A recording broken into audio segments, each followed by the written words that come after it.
Assalamu alaikum. Today I have a beautiful story for you, inshallah, but it's going to cost you.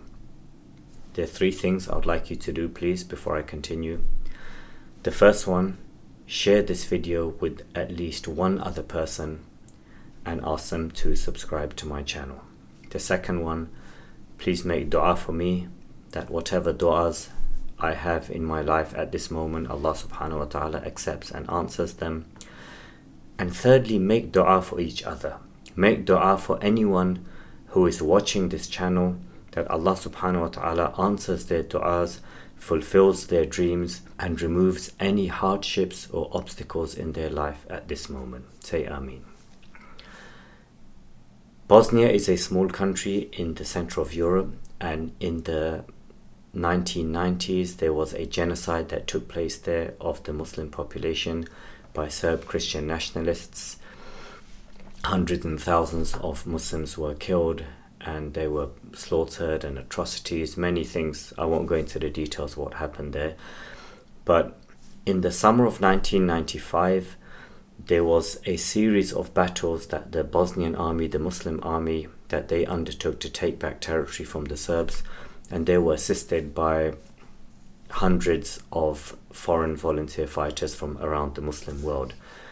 At that time it was legal, at least in the UK where I'm from, it was legal for that to happen. You probably couldn't do that today. If you're a Muslim, you'd be arrested and put in prison. So this story is set in the summer of 1995, after one of these battles in which the Muslims, they liberated a village that the Serbs had they had captured and occupied from the Muslims.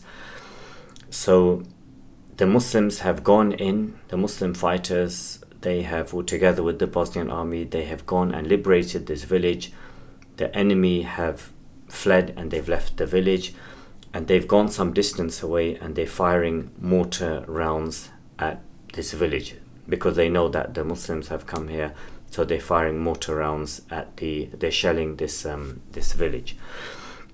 There's been lots of gunfire, there's been shooting with heavy weapons, rockets, there's a smell of gunpowder in the air, houses are on fire, you can smell gunpowder in the air, there's people going around, it's a very tense situation. At that time there was one, and this brother who told me this, he's from Medina, and he was there present and he saw this with his own eyes. He said, as we were going through the village, so we have our weapons and we're going through house by house, we're just making sure that it's safe and that there's no one there who could attack us or who could harm us. And then he said we came across this horse. It was just there, it wasn't doing anything. So he said one of the brothers in our group he went to the horse, he began to stroke the horse and he began to talk to it. And what he said to it was, we are the soldiers of Allah. And before you were with Allah's enemies, but now you will be our horse and you will be a horse of the soldiers of Allah, and now you are okay. And as he said that, the brother who was there, the eyewitness who saw this, he said, as the brother said those words and he's stroking the horse, said the horse, it began to cry. And tears began to fall down from the eyes of the horse. It began to cry. Stop for a moment.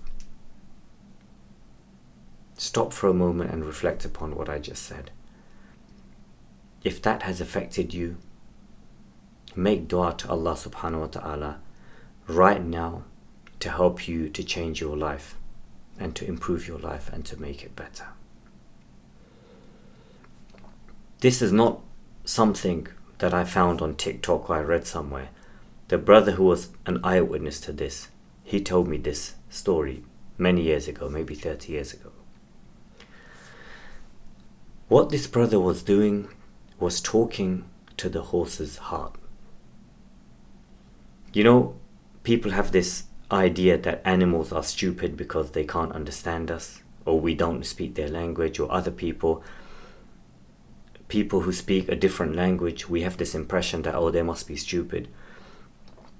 Just because you don't understand someone's language, it doesn't mean they're stupid. all it means is that you don't understand their language or they don't understand your language.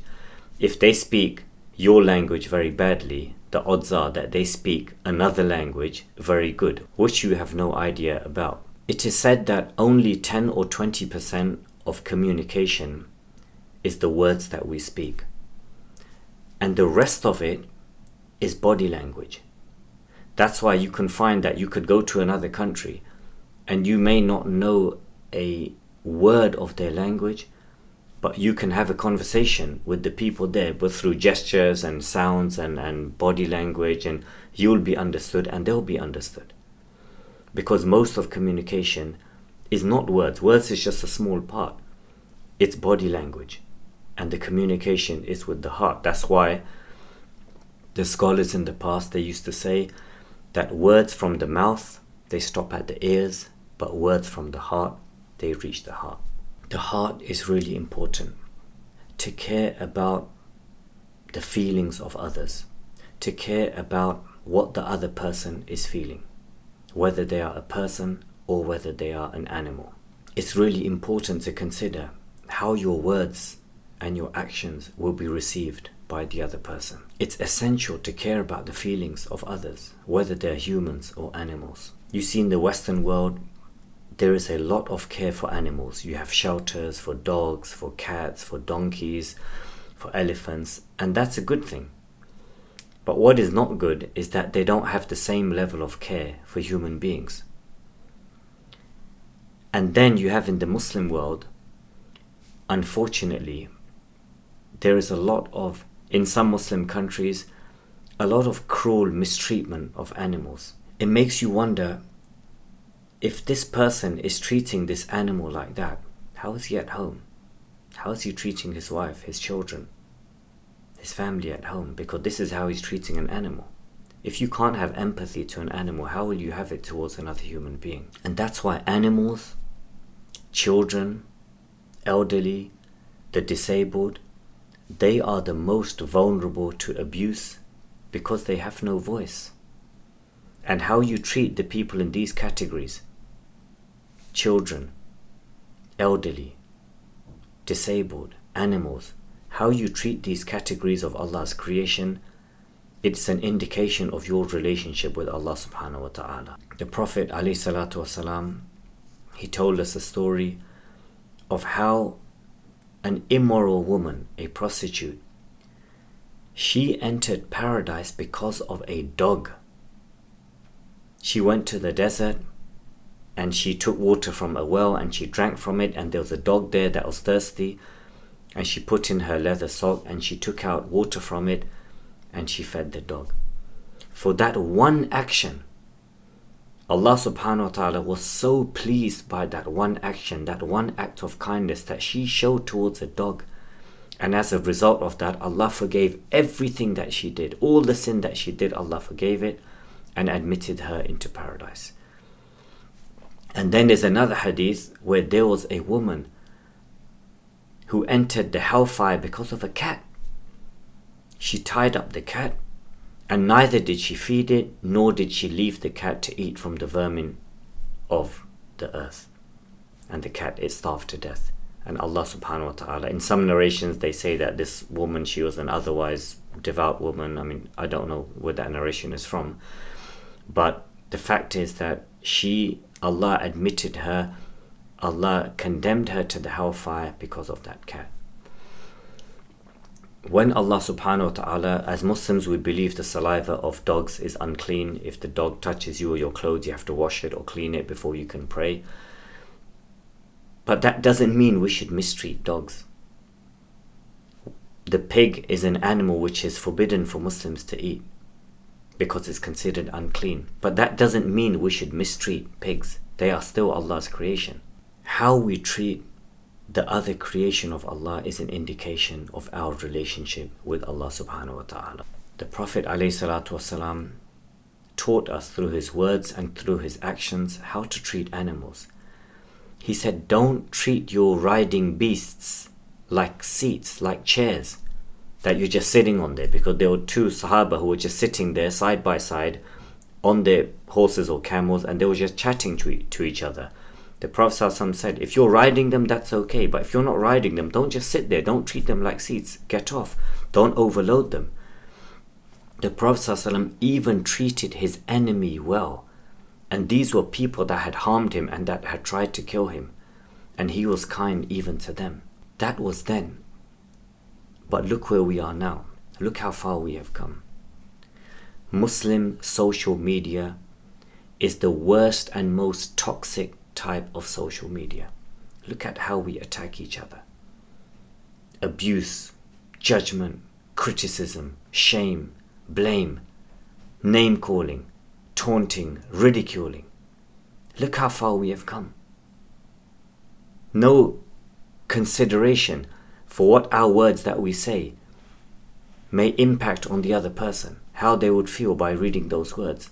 A few months ago, there was a sheikh that I was speaking to. He's a very famous sheikh. I won't mention his name. If I was to mention his name to you, then all of you would know who it is. And he recently came off social media, and I was just having a conversation with him.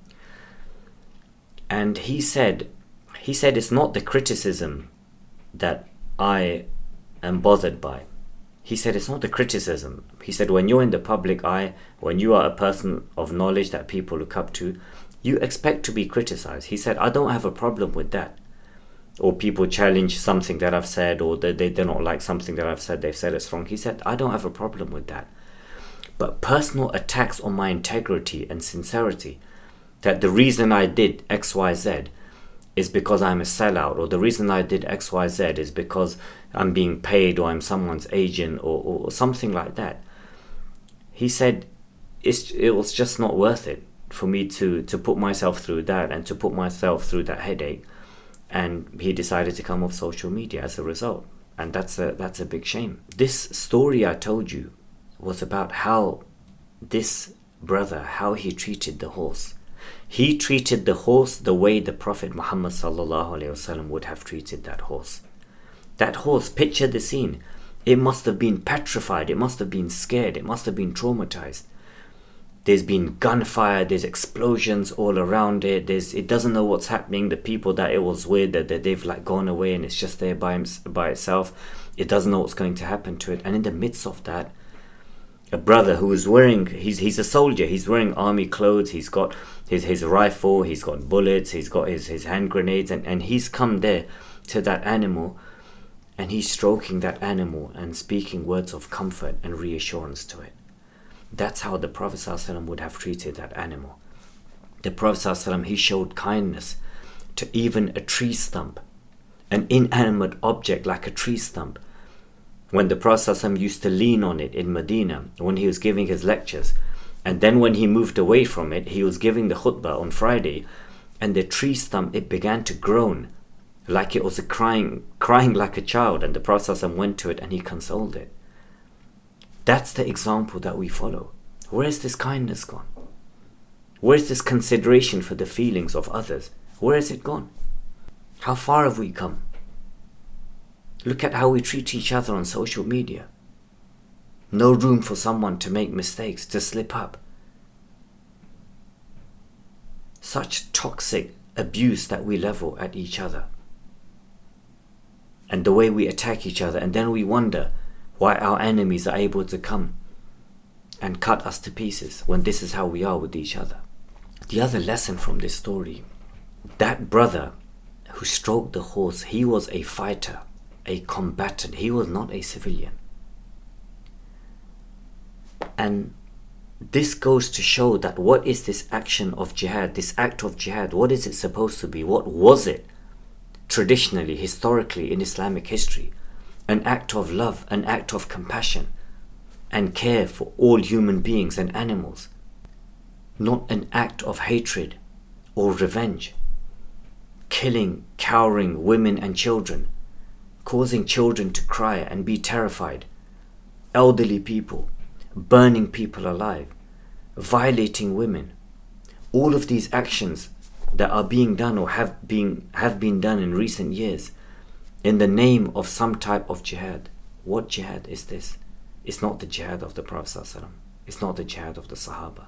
And that's why, because of these actions that people have done under the banner of Islam, That's the image that people have, Muslims and others, that anyone who takes part in jihad or anyone who lifts up arms for the sake of Islam, then this person is a bloodthirsty individual who's out there to kill innocent people. And you can't blame people for having that image because of some of the actions that some Muslims they do and have done.